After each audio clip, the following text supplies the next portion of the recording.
શકાય કે ધનિયાવાડા ગામ છે ત્યાં વિચરતી સમુદાયના લોકો મોટી સંખ્યામાં અહીંયા રહે છે ત્યારે મિત્તલબેન પટેલ દ્વારા જે વિચરતા મંચ દ્વારા જે તમામ લોકો માટેનું જે એક વસાહત બનાવવામાં આવી છે કહી શકાય કે આ તમામ પ્રકારની વસાહતમાં સરસ મજાના ઘર બનાવી દેવામાં આવ્યા છે।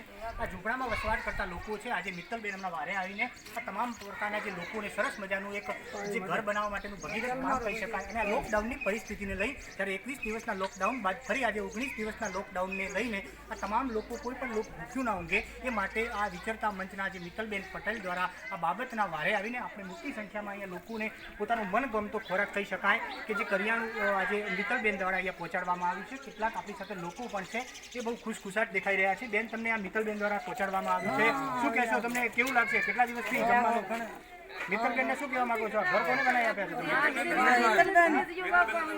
અને આપણા આ ખોરાક તમને પહોંચાડ્યો છે કોને? અને દાદા, કેમ છે તમારી પરિસ્થિતિ? કેમ છે? અમારી પરિસ્થિતિ બહુ ખરાબ હતી। મિત્તલબેન આવતા ઘરને બહુ સવિતા મને સારી મળી। હાલ મિત્તલબેન તમારા સમાચાર તો લે જ છે? હા, લે છે, અમારા સમાચાર